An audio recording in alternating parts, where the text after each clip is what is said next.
Écolo, Team Fouad Haïdar et Molenbeek Autrement, voilà les trois principaux partis candidats aux côtés du PS et du PTB, une alliance qui possède actuellement 23 sièges sur 45, une courte majorité qui l'oblige à trouver un troisième partenaire. On veut aller vers toutes les formations qui peuvent nous amener à la majorité la plus progressiste possible. Concrètement, ça veut dire qu'on a déjà rencontré Écolo, les engagés et le Team Fouad Haïdar. Pas de Molenbeek Autrement dans la bouche de la bourgmestre réélue, les différends ont été nombreux entre Ahmed Elkanous et Catherine Moreau lors de la législature précédente.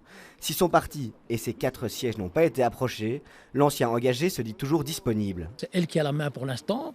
Si elle décide de nous inviter, nous serons autour de la table avec des propositions. Nous avons déjà une note de route, une note qui a été préparée sur laquelle nous travaillons depuis plusieurs jours. Et donc nous sommes dans une démarche positive et constructive.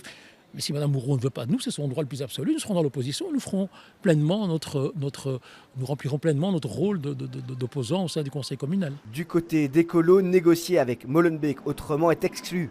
Par ailleurs, avec 2 petits sièges, les Verts ne pèseraient pas bien lourd dans une majorité. Avec les 2 d'Écolo à côté, c'est plus difficile de se dire qu'on va pouvoir avoir un vrai impact sur la politique communale.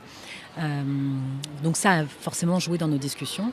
Voilà, après il y a énormément de choses qui se sont passées depuis un bout de temps. Mais voilà, tant que nous, on n'a pas quelque chose de concret pour pouvoir discuter avec nos membres, voilà, on peut pas se projeter sur ces questions-là. Reste donc la team Fouad Haïdar. Pour la première fois, le nouveau parti créé juste avant les élections pourrait monter dans une majorité. Nous avons eu des entretiens avec le PS et le PTB.